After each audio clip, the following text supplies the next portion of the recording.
Welcome to Unfuck Your Brain.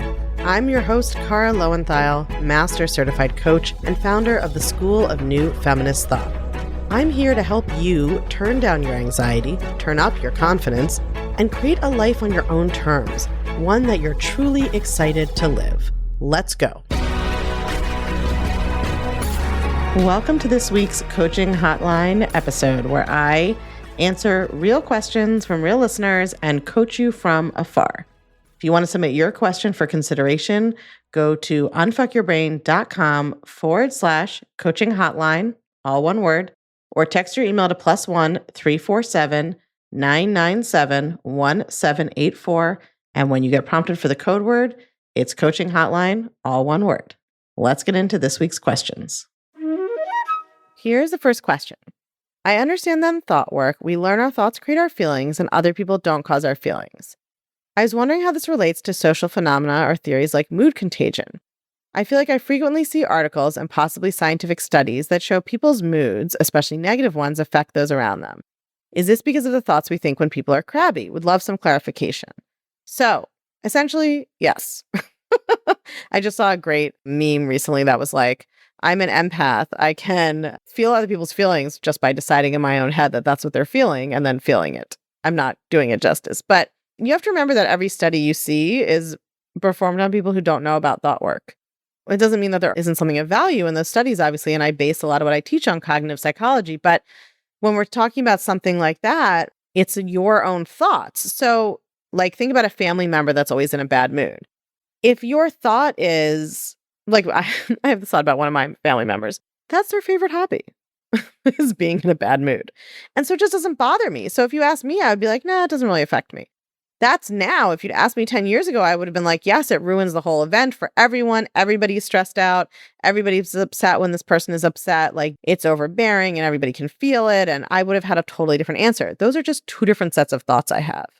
So it's our own thought. I do think, like, sometimes, yes, we are able, sometimes, not always, sometimes we are correct in our guess about what someone else may be thinking, but that doesn't mean that their feeling creates our feeling. It's our thought about it. So bottom line, yes, it's the thoughts we think when people are crabby or whatever else it is. It's our thoughts. If we don't care about their negative mood, then we feel fine. If we think a bunch of thoughts about their negative mood, then we feel terrible, especially when we decide that we need them to feel a different way for us to feel okay. Or it's a problem for us if they have a negative emotion, then we feel a lot of negative emotion. So, good question. That is the answer. All right, y'all. I know you're as tired as I am of having the top podcasts in wellness or health and fitness categories be a bunch of dudes who don't know anything about socialization and who are not taking women's lived experiences into account. So if you are looking for ways to support the show and, more importantly, make sure the show gets to more people, please leave us a review on Apple Podcast or Spotify. And bonus points if you include a few lines about the way you use thought work and self-coaching or anything you've learned from the podcast in your daily life.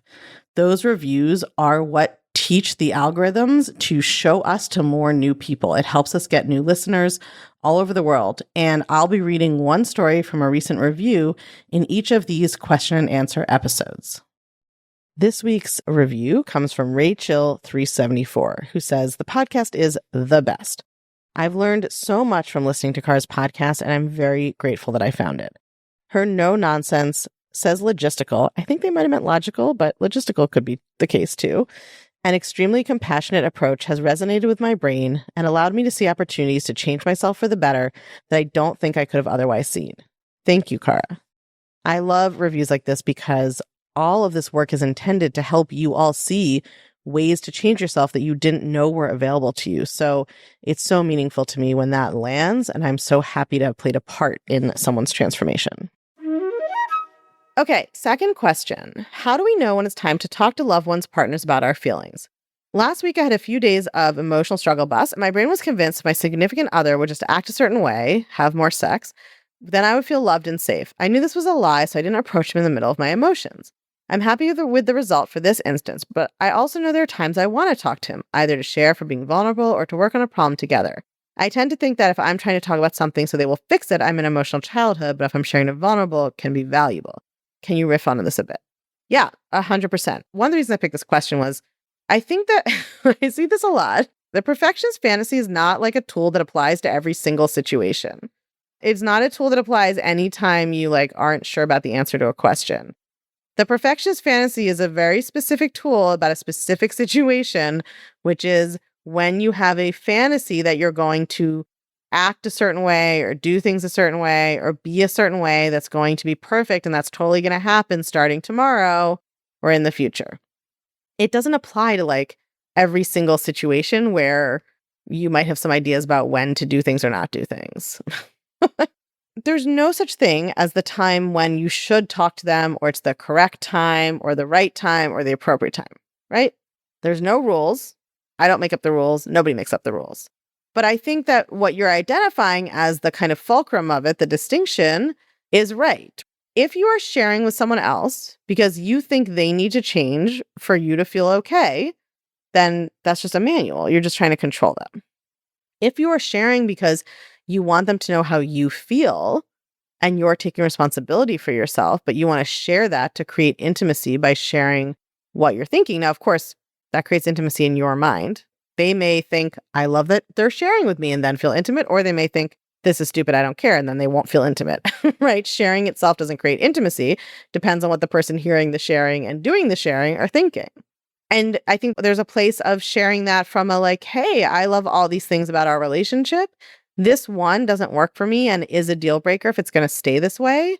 I don't need you to change for me to be happy. And I'm not telling you that you should change or there's anything wrong with the way you are. I'm just telling you what I'm up for. If you decide that you would like to change your behavior so that we match up better, I would welcome that. But that's totally up to you. That is very different from how most people do it, which would be to tell the person why there's something wrong with them for only wanting to hang out once a month, how not normal that is, how it's making you feel bad, how they need to change so you can feel okay. The point of thought work isn't you never ask someone else to change their behavior. You can totally ask. The point of thought work is you know that your emotions are not created by whether they change their behavior or not. And that you are the one who's responsible for your own thoughts and feelings, and that there's nothing wrong with the way they are. Such a huge part of this is approaching these conversations in a way where you are not criticizing the other person. You're taking responsibility for your own thoughts and feelings. And you're not taking on any criticism they have of you. It's like you have the appropriate emotional boundaries where you are not showing up to tell them there's something wrong with them. And you're not showing up to be told there's something wrong with you, right? You're showing up to share your experience, hear what theirs is, and see if you can find a way forward in a way that no one is to blame and no one is wrong for being the way they are or having their different thoughts and feelings. So that is the answer. Anytime that you feel like somebody has to agree to do what I want or change the way they are so I can feel okay, that's when you're in emotional childhood. It's not a perfectionist fantasy. Okay, it's just emotional childhood.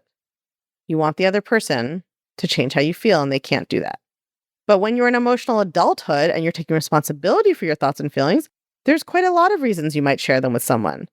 To practice being vulnerable, to practice telling the truth, because you just want them to know what you're thinking and feeling, even though you can't control how they're going to receive that, because it feels in integrity with you to speak up about something, because you want to see if you two can get closer together on something where you disagree. There's a lot of different reasons. There's no manual for when you should or shouldn't talk to someone. I'll talk to you next week.